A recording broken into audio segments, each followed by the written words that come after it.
Hey guys, welcome back to my channel. I hope that you are all having a wonderful day. Well, Amber is back at it. No lessons learned and proving that once again, she just doesn't think the rules apply to her. Despite the fact that she's currently breaking terms of service on TikTok, she's carrying on about not understanding why YouTube hasn't contacted her to remonetize her. It's outright craziness if she doesn't understand why YouTube doesn't want her on their platform. So today, I wanted to talk about Amber monetizing her food addiction, but I also wanted to chat about the bigger issue that I see, and it's one that we've all watched for years leading up to what was meant to be a consequence. Amber, Foodie, and Quirky Love Rosee are all doing the same thing that got them demonetized in the first place. They are self-admitted food addicts who are continuing to eat and promote dangerous habits on camera. The trio apparently don't have any ideas for making content if it's not centered around showcasing their vices. So why does TikTok and YouTube now give the green light for food-dependent binge-eating people like the girls to self-harm on their platforms? Well, they don't. The rules that got them in trouble to begin with are still the rules today. And these platforms, most of them where young people engage, are very strict right now about harmful behaviors on there.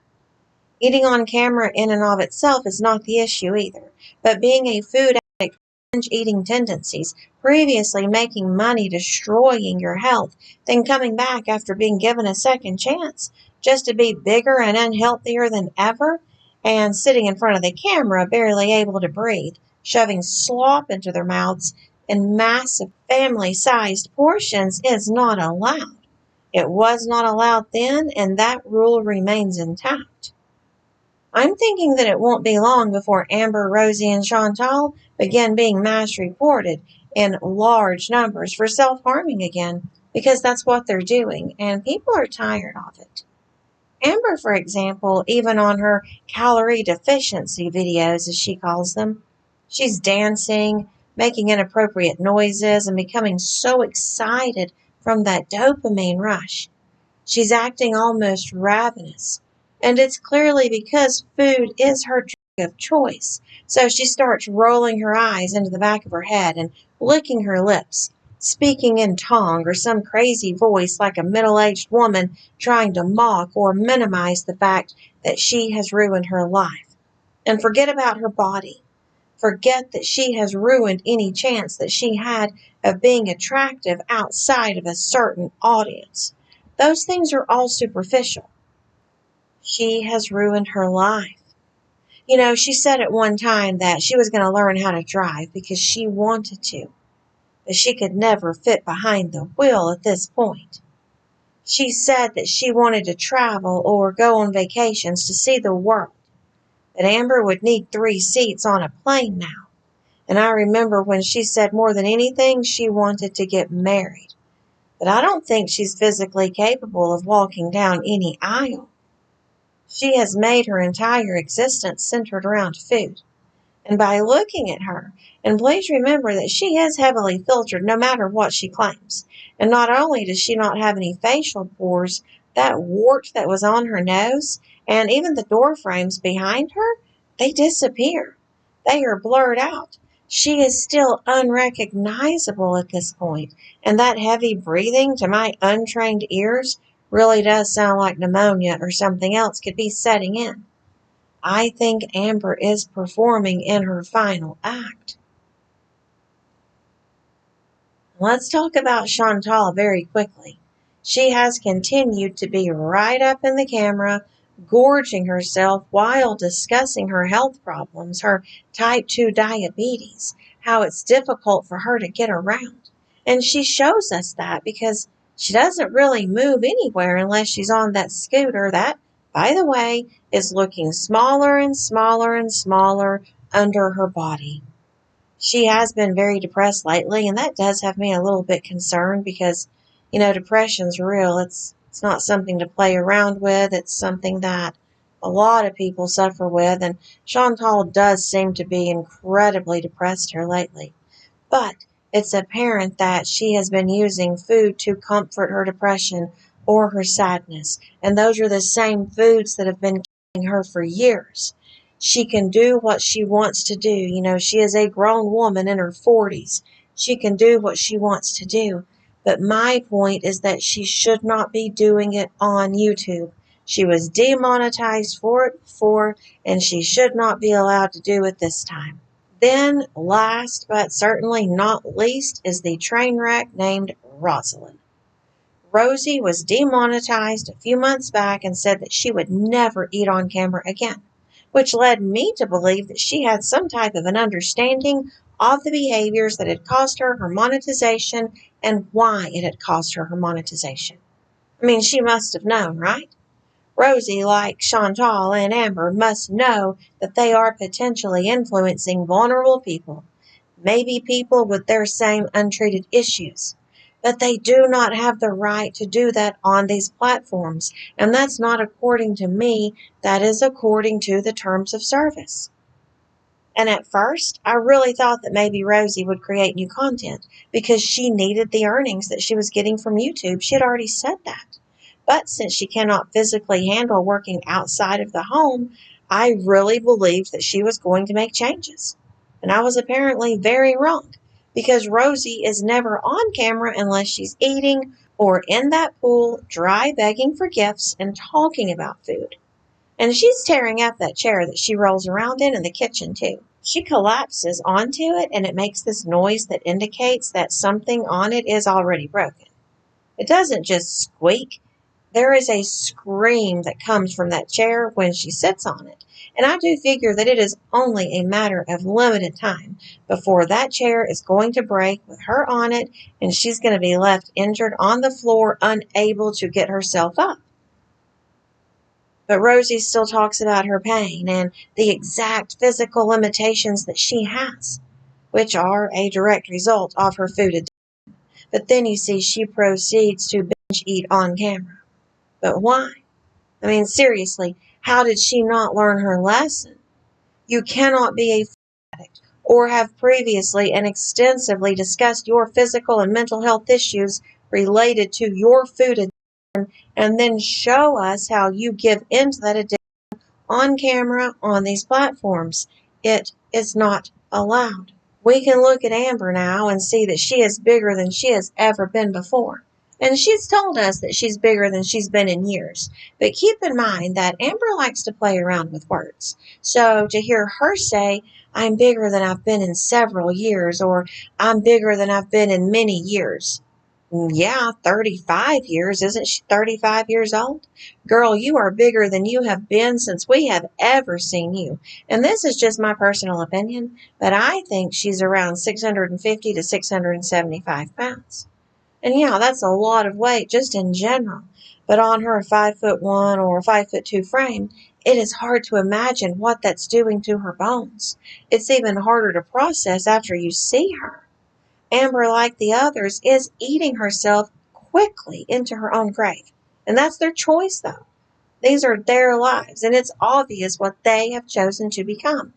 But it's the sheer arrogance of thinking that they are above the rules, or that they are allowed to push limits that others would not be permitted to toe the line on.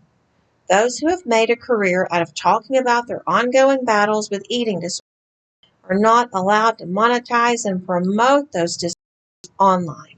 It's just not allowed. Now, I know it's hard to imagine that anyone would look at Amber, Chantal, or Rosee and actively think, "Ooh, I'm going to be like them." It is still possible that it could happen, though.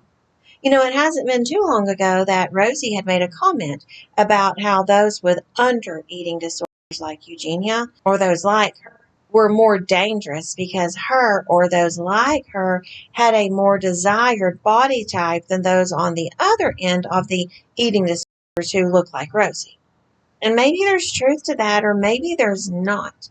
But the issue that I have with this trio is them thinking that it's okay to promote or potentially influence a child, let's say, just a kid, a teenager, into partaking in these same behaviors. Especially, I think for me, it's the way that Amber tries to frame her eating habits now as her being quirky, like with the grapes and the cheese.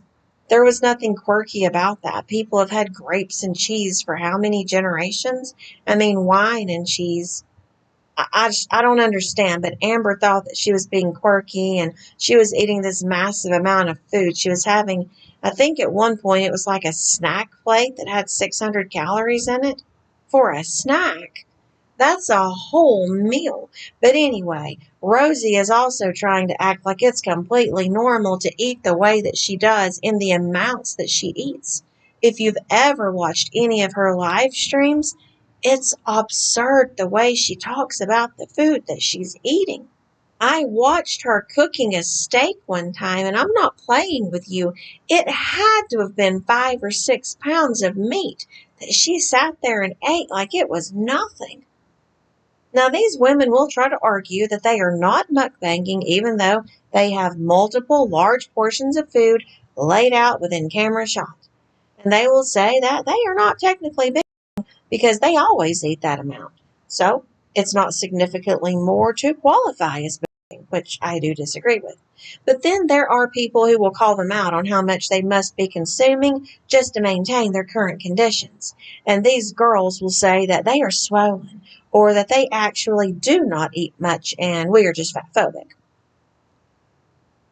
Okay, so they eat very little if their weight is brought up to explain their many physical ailments, but they always eat that much if they are accused of binging because they know that binge eating is not allowed to be platformed. And never forget, skinny people do all the things that they do and suffer all the health ailments because of it as well. The last video that I had seen of Amber's, and she may have made more since then, but she was promoting intermittent fasting. I don't even think she's allowed to do that either, particularly because she is well known for spreading misinformation surrounding her own weight-related issues, including when she has said that she's healthy, or that her weight or the limitations her weight causes is not why she gets recurring frequent cellulitis, and it has nothing to do with why she falls all the time. Again, those things also happen to skinny people.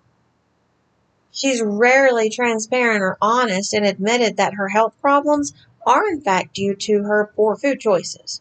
That is, unless she was also saying that the food is her coping mechanism due to childhood trauma, and also discussing how it makes her feel good, feel better, and how it gives her comfort, even personifying food as if it's a friend.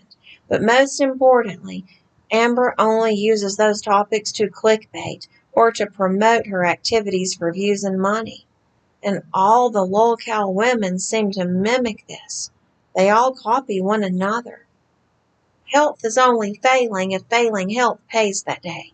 And the exact same activity is not a mukbang if it prevents the video from earning money. But if it doesn't, then it is.